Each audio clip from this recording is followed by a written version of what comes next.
That includes virtually everyone in the top 4 clinical priority groups recommended by the GCVI.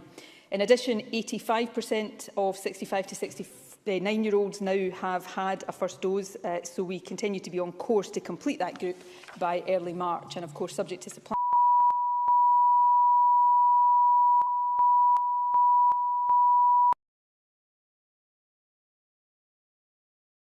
Confirm that 56,661 people have now received a second dose. That's an increase of 6,540 from yesterday. And significantly, around a third of residents in older people's care homes have already received the second dose. And from Monday next week, we will start to publish that figure on a daily basis. Once again, I want to take the opportunity to record my thanks to everyone involved in administering the vaccines and everyone who is coming forward to receive them. Finally, the latest estimate of the R-number is difficult, but it is also working, and it is allowing the vaccination programme time to do its job and start to take more of the strain of suppressing the virus. So I would ask people to continue to stay at home and thank them for doing so. Thank you very much. We'll turn now to First Minister's questions. I would encourage members to press their request to speak buttons if they wish to ask a question, and I call Ruth Davidson. Thank you, Presiding Officer. I have nothing to hide on this, nothing whatsoever. That's what Nicola Sturgeon said about the Alex Salmond crisis that is engulfing her government and this Parliament. So if she has nothing to hide, can I ask the First Minister if she will publish her evidence to James Hamilton QC over multiple ministerial code breaches? First Minister. I have no difficulty with my evidence to James Hamilton being published, but of course James Hamilton is currently considering that, and I think out of courtesy to James Hamilton it is firstly a matter for him as and when he wants to publish that. I think if I was to try to do anything that interrupted the proper investigation and process of that, I would understandably perhaps face criticism. So I have absolutely no difficulty with that being published. If James Hamilton doesn't publish it himself when he issues his report, that timescale of course is a matter for him, then I would be more than happy to consider publishing it afterwards. But what I will not do is seek to interrupt or interfere with the process he's currently engaged in. Ruth Davidson. On Monday, the First Minister summoned journalists to her office and challenged Alex Salmond to produce his evidence. Committee next week. It demonstrates that all of Mr Salmond's allegations and claims about me are in the public domain. They have been widely reported, and I would fully expect, have always fully expected, to be fully and in detail questioned about all of those allegations when I appear before the committee next week. There is nothing in terms of publication or non-publication of evidence that has ever led me to expect anything else. I absolutely expect to be questioned on all and every aspect of this, and I will answer those questions fully and to the best of my ability, and people can judge those answers as they see fit. What I will say, though, is this. Scrutiny of me and the Scottish Government, because the Scottish Government has made a mistake in this process, is not just legitimate, it's absolutely necessary. And I don't shy away from that. I have waited a long time now to appear before the committee, and I am glad that I will finally have that opportunity next week. But anyone who is suggesting that prosecution decisions or decisions that the Crown Office takes in terms of upholding court orders is in any way politically influenced or politically driven is not just wrong and not just completely lacking in a single shred of evidence to back that claim up, but I would also suggest that they are signing up to a dangerous and quite deluded conspiracy theory that risks undermining the integrity and the well-designed... Because it wrecks her whole argument and confirms that she misled Parliament. The truth is, she knew about those allegations before April 2018. And worse, we know now that she discussed sexual harassment complaints against Alex Salmond with her Chief Executive, with her Chief Civil Servant and with her Chief of Staff in November, 4 months earlier. Does the First Minister understand why to the public, this looks like a cover-up when the exact evidence that's being redacted is the most damaging to her personally? First Minister. You see, the problem with Ruth Davidson standing up here and recounting all of this and suggesting that it is some kind of cover-up is this. Every single allegation and claim and assertion that she has just made there was included in the written evidence that I submitted to the committee and that has since been published. I submitted that, if memory serves me correctly, back in August last year. I've been waiting since then to appear before the committee. So all of that, the meeting on the 2nd of April, the meeting 3 days earlier on the 29th of March 2018, the fact that a completely separate matter, a media query, came to the SNP in November 2017, that's not a cover-up. I put that in my written evidence and I submitted it to the committee months ago. And people can go onto the Scottish Parliament website right now if they want and look at that. So it's not a cover-up. I expect to be fully questioned on all of these matters when I sit before that committee at long last on Wednesday of next week. Wednesday, I think, by my count, is the 6th date I have had in my diary to appear before this committee. They've all been postponed. Because this sorry affair isn't just tarnishing the First Minister's own reputation, it is damaging the institutions that it is her responsibility to uphold. Majority votes by members of this chamber to produce legal advice ignored. Crucial evidence freely available elsewhere censored. Promises of openness and transparency broken. The Chief Executive of Scotland's ruling party caught calling for the police to be pressured. The reputation of the Scottish Government tainted. The standing of this Parliament diminished. A culture of secret and cover-up that is only growing, and it is all taking place on Nicola Sturgeon's watch. And there's just one further question I want to ask. First Minister, is saving your own skin worth all the damage that you're doing? First Minister. No, the most important thing to me is the reputation of our country, the integrity of our institutions, and I will always act in a way that protects exactly that. But, you know, there is a reputation here that I think is perhaps disintegrating before our eyes, and it's not mine, may I say, but Ruth Davidson has just gone through there a litany of nonsense. She accuses me of deflection. What deflection? She asked me in her previous question about meetings on the 2nd of April and the 29th of March 2018. She accused me of a cover-up. I simply stood here and said it's a strange cover-up when I offered the information in published written evidence to the committee. It's hardly a year at the taxpayers' expense, but never have to ask voters for their permission ever again. I don't think Ruth Davidson is in the position to lecture anyone about democracy. Question 2, Jackie Bailey. Thank you. Jackie Bailey. Thank you, Presiding Officer. Applause before I even start. At the heart of the committee set up to consider the Scottish Government's handling of harassment complaints are 2 women who have been failed by the Government. The committee's role is not to investigate the complaints, but to understand what went wrong, why the women were failed, so that women can never be let down like this again. I welcome the First Minister coming to the committee next week, but it is legitimate to explore some of the issues in the context of the Ministerial Code investigation led by James Hamilton QC. One such issue concerns meetings held with Alex Salmond's former Chief of Staff. Those meetings were the precursor to the discussion between Alex Salmond and the First Minister herself. But astonishingly, I understand that the identity of one of the original civil service complainants was revealed to the former Chief of Staff and then conveyed to Mr. Salmond. This is an extraordinary breach of confidentiality. On whose authority was contact initiated with Mr. Salmond's former Chief of Staff? On whose authority was the name of a complainer revealed? That action was certainly not about protecting the interests of the women involved. Did the First Minister authorise the contact? Voices have been sidelined, their motives have been maligned, they have been accused of being conspirators in this whole process. And that's not only deeply unfair to the women concerned, I think that is deeply unfair to the efforts that I think most of us agree with to create a culture in Scotland where women feel that they can come forward with complaints. So I want the women to be at the heart of all of these discussions. But can I say to Jackie Bailey that accepting at face value the conspiracy theories and the account of the man that the women accused of harassing them seems to me to be quite a strange way of supporting and standing up for those women. Jackie Bailey. It is appropriate for the First Minister to come before this chamber and answer questions, because this, at the core of it, is about her judgment and her leadership.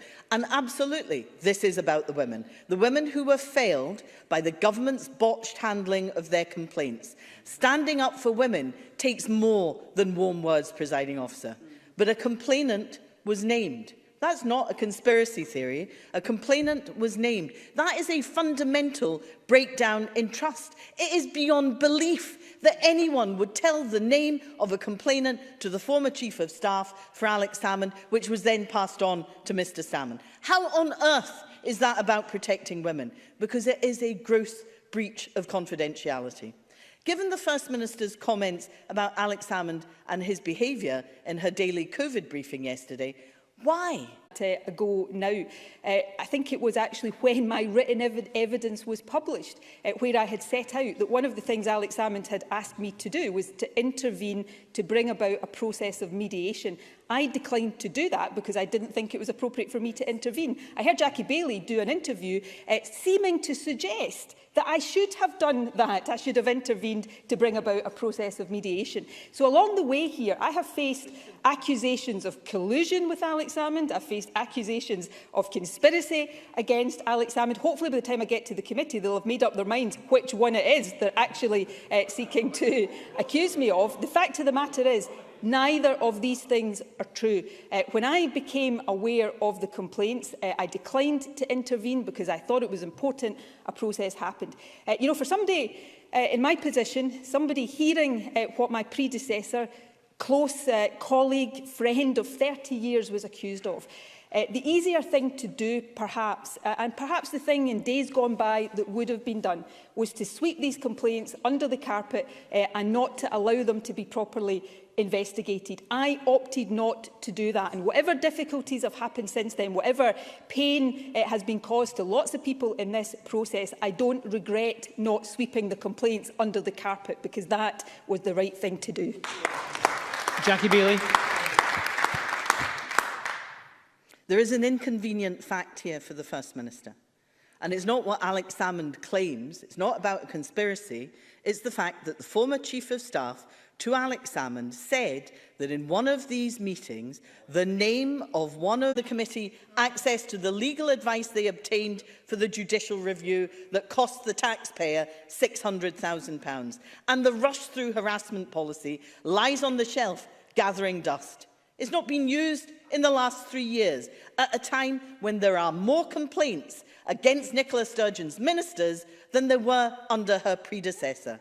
We have seen this week that there is something rotten at the core of the SNP, and it is poisoning our democratic institutions. This isn't just about Alex Salmond. This isn't even just about the internal problems in the SNP. This is about the treatment of women in the future. So what is the First Minister going to do to make that right? First Minister. What is poisoning our democratic institutions, in my view, are politicians standing up and hurling assertions and accusations without a shred of evidence to back them up. And I think that's something all of us need to seriously reflect on. It's interesting, though, that Jackie Bailey stands up here and takes as gospel. I'm not sure when she became chief spokesperson for Alex Salmond, but she stands up in this chamber and takes as gospel every claim that Alex Salmond made. When Alex Salmond was standing here, she didn't believe a single word that he said. So why don't we allow all of these claims, Alex Salmond's tomorrow, mine next week, to be properly scrutinised by the committee. Hopefully they will be able to do that. And then people can make the justice system highly respected and all of these institutions, so that Scotland is a place where the culture says to women, if you have been harassed, no matter how powerful the person who might have harassed you, you can come forward and your claims will be treated seriously. Question 3, Willie Rennie. Jackie Bailey's just made a very serious point about the handing of the name of a complainant over to Alex Salmond's Chief of Staff. So just to be clear, is the First Minister saying categorically that that did not happen, that the name of a complainer was not passed on to the former Chief of Staff of Alex Salmond before the meeting on the 2nd of April? To the very best of my knowledge, I do not think that happened. Willie Rennie. What I want to understand is, following the revelation that this was an allegation, did the First Minister herself investigate this matter to find out the truth as to whether this information was passed on? Because an absence of action on this from the First Minister would be negligence in that respect, because there is corroborating evidence that this did happen. So is the First Minister saying that they are lying? First Minister. It is not my belief that that happened, but there is a committee process underway right now. There is also a process separate to the committee where the independent advisor on the ministerial code is looking at all of these matters, and what I am doing is allowing these processes to take their course. I think that is the right and proper way for me to proceed. Thank you. Question number 4, Alison Johnson. Thank you, Presiding Officer.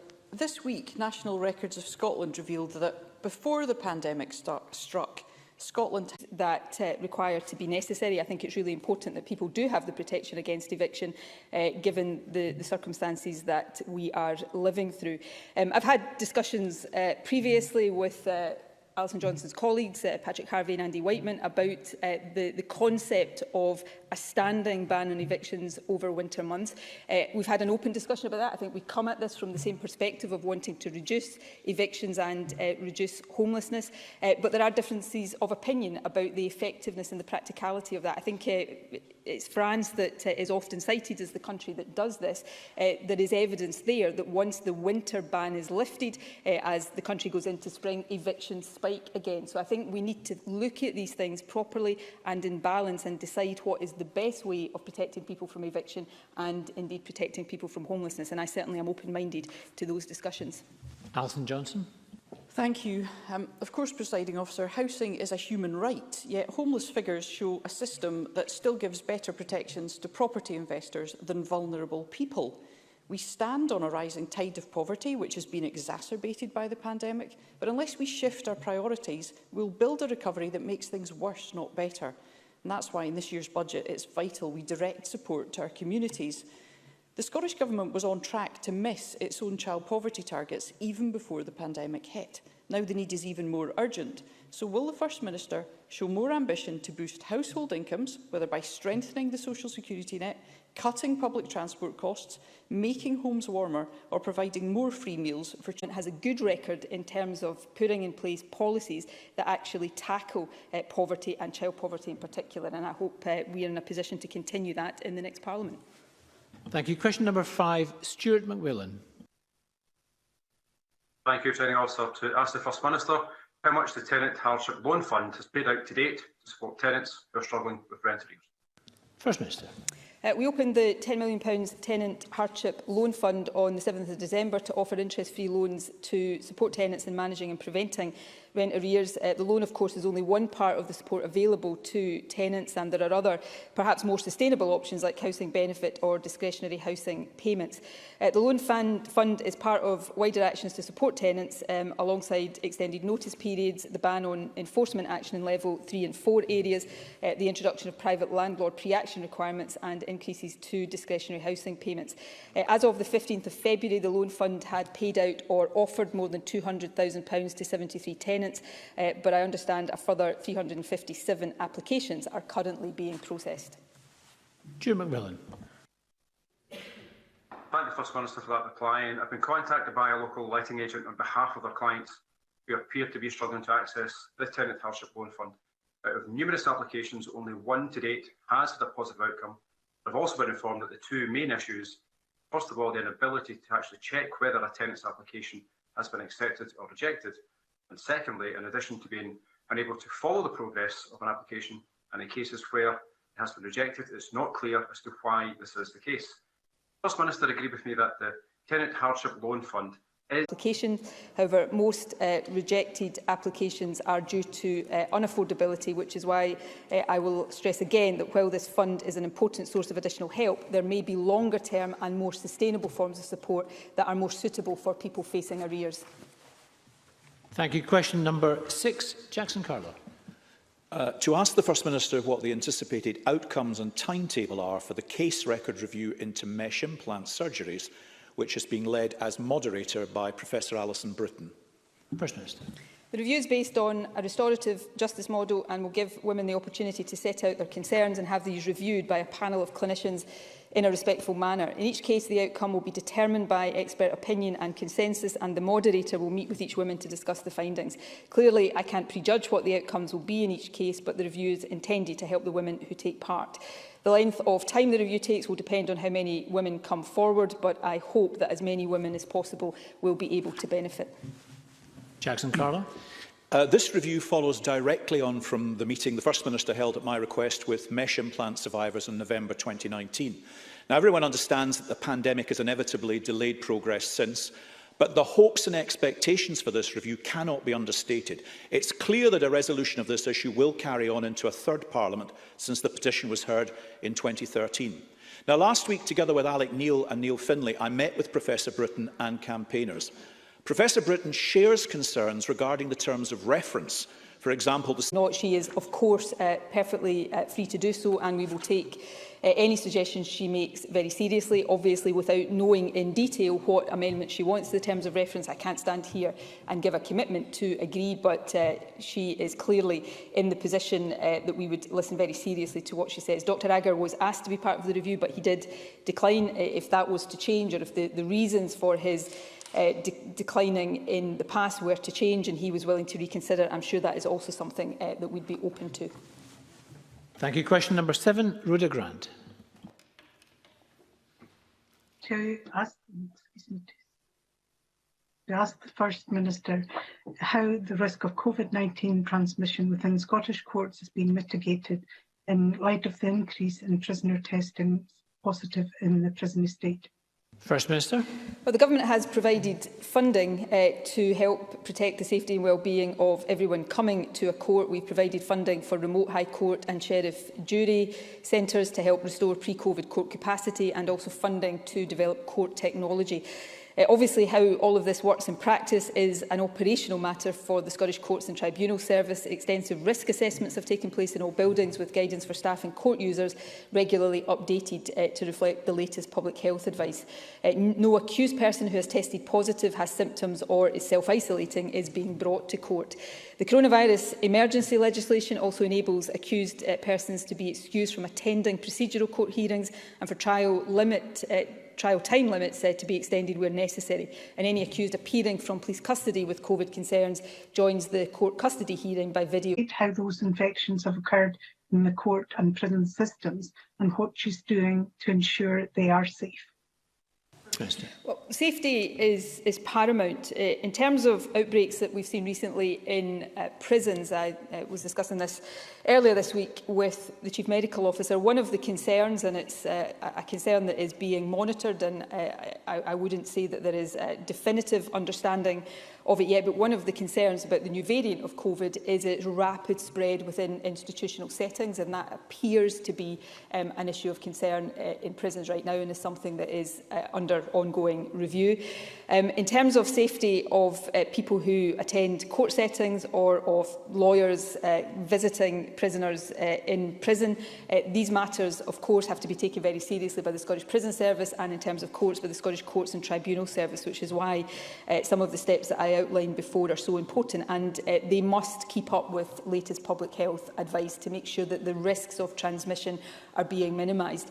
The final point I would make applies here, and to outbreaks wherever they are occurring. At the heart of all of this is the ongoing necessity to suppress the virus and keep it as low as possible, and that takes all of us to avoid it getting into institutions, to avoid it spreading to different places, and that is why the cautious approach that we're taking right now remains so important.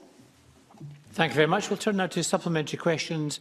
Alistair Allen, to be followed by Miles Briggs. Alistair Allen.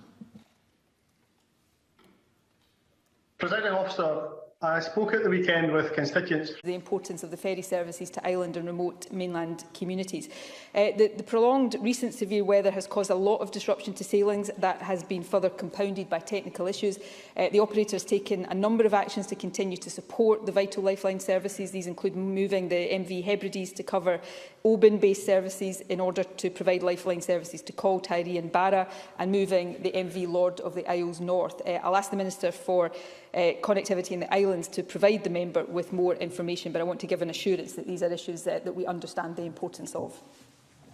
Thank you. Miles Briggs to be followed by Jenny Mara. Thank you, Presiding Officer. This week, Dr Hector Charler, the former director of the Princess Alexandra Eye Hospital here in Edinburgh, said that the Scottish Government's withdrawal of support for a proposed replacement appeared to be driven by savings of money rather than concept of care for eye patients in Edinburgh. He described SNP cuts to NHS Lothian as an act of vandalism. Dr Charlwer has warned that we should expect people who have to travel longer distances for treatment to have worse outcomes, with more people risking blindness.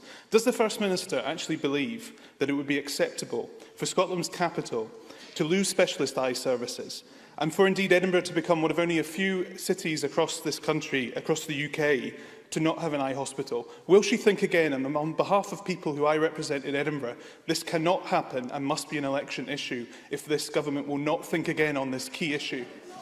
First Minister. Well, what I would say is this is a really important issue. I have somebody within my own family who is dependent on eye, and has been for a long time, eye services within Edinburgh. I know how important these services are. It's not the case is that women in Dundee will not travel to Edinburgh or Aberdeen for breast cancer treatment. If they can't get treatment in Dundee, they will go untreated.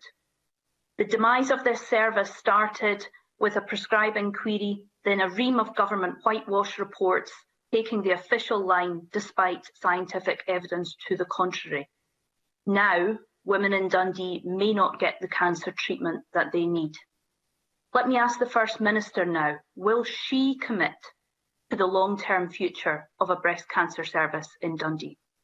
First Minister. I certainly want to see breast cancer services have the long-term future in Dundee that I'm sure everybody in Dundee wants to see. I'm very happy to look into this in more detail in terms of the reasons behind the statement of the NHS Tayside Chief Executive and understand the basis for those and reply to the member in more detail. But I want to be very clear. I don't think it would be acceptable or appropriate for women in Tayside to have to travel long distances for essential breast cancer support and care. So if Jenny Mara forgives me, I will get further detail on this and come back to it as soon as possible.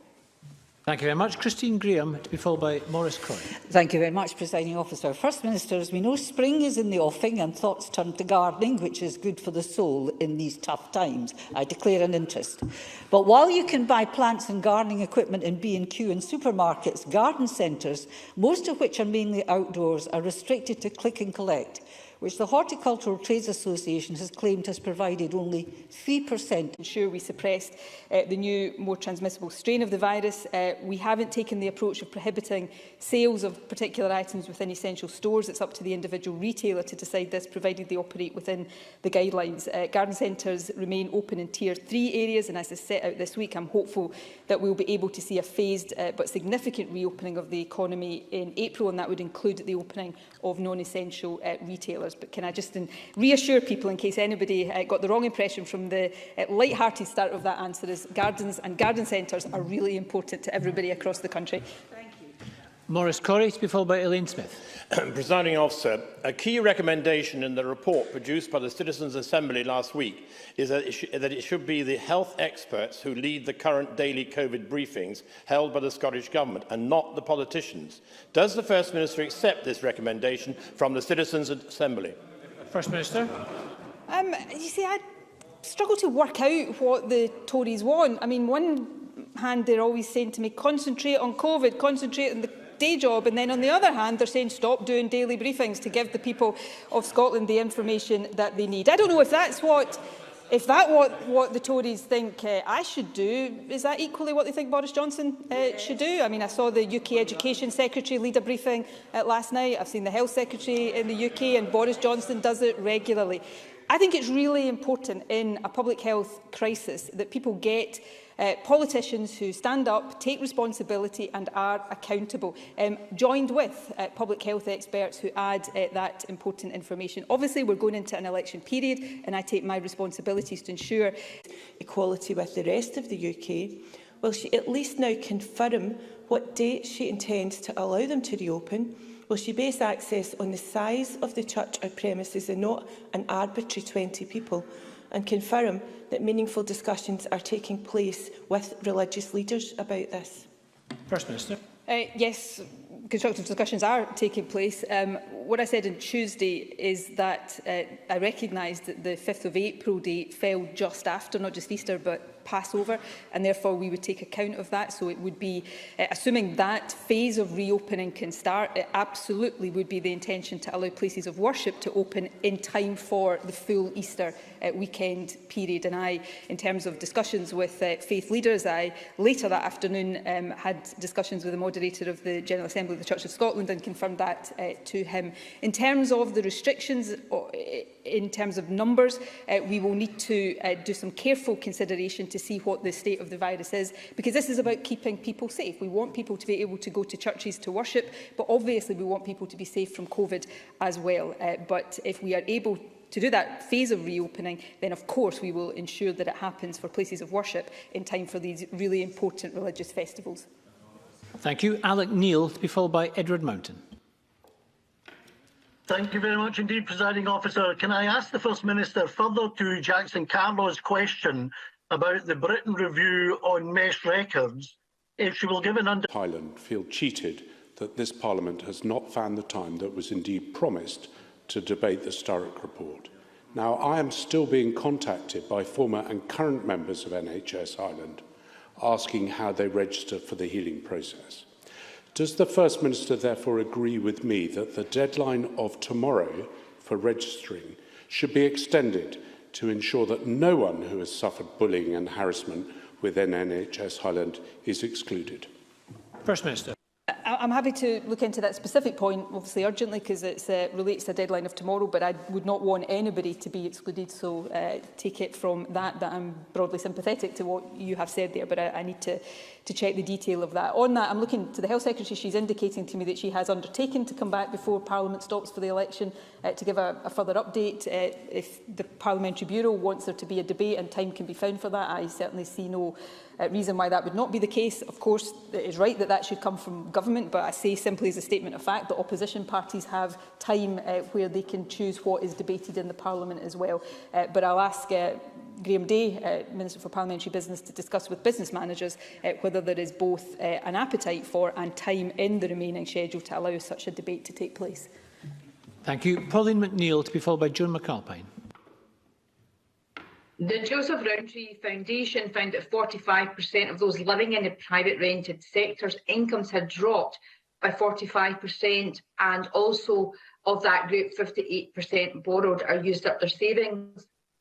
In a month's time, renters will face eviction as protections will end. And with those figures in mind, First Minister. So there needs to be other sustainable ways in which people can have support. Discretionary housing payments is one of those ways. We look often at the quantum of support that's available through discretionary housing payments, and I will certainly take away the request to look at the eligibility. We are very serious about seeking to help people that are in this position. There's a range of ways in which we already do it, but if there are additional ways that we can find and implement, we will certainly do so. Thank you. Joan McAlpine, to be followed by Liam Kerr. Thank you very much. The mobile testing units in Dumfries and Galloway have been doing an excellent job under difficult circumstances. However, I have been approached by a constituent working there who has told me that they're not classified as frontline health workers and so are not in a priority group for the vaccine. Given that they are close to infectious people, albeit with full PPE, does the First Minister believe that perhaps the JCVI has not got this quite right? First Minister. No, I think the JCVI have got things broadly right and we accept the recommendations, but where I agree with Joan McAlpine is that we have to look within these broad categories to see whether there are any additions to the broad categories based on the circumstances of people. So earlier this week, I think, and this is an issue she has raised before, we took the decision to add people with mild or moderate learning disabilities to cohort 6, and there's a similar issue here. Obviously, we hugely value the ambulance services contribution at the front line of the response to the pandemic, and that includes in Dumfries and Galloway. Staff at symptomatic test sites are regularly home. First Minister.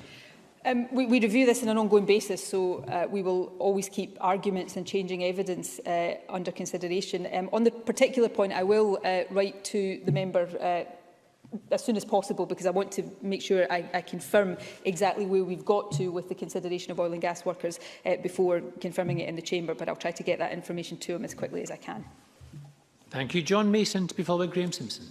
Thank you. The Scottish Government's cautious approach to COVID has been very successful, and I personally very much welcome it.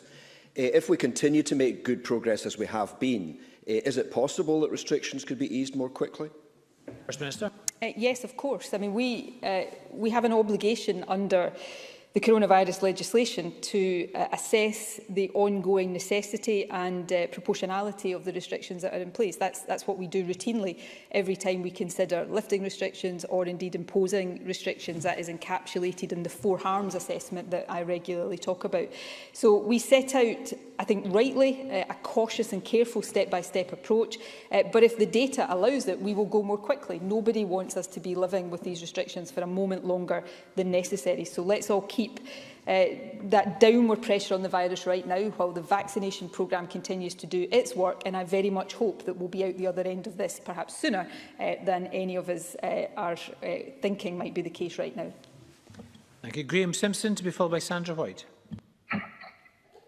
Thank you. Can the First Minister to visit my mother in Cumbria and when she will be allowed to visit me?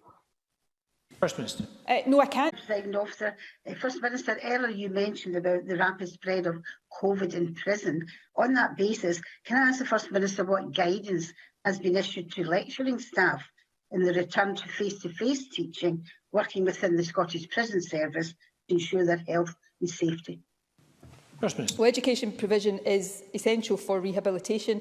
The Scottish Prison Service has a contract with Fife College to provide education services. These were suspended following the decision by Fife College to furlough staff from 18th January to 12th February this year, but they've now resumed in all establishments with the exception of HMP Dumfries and HMP Greenock. All those working within prisons are required to follow the Prison Service pandemic plan and are subject to health and safety assessment.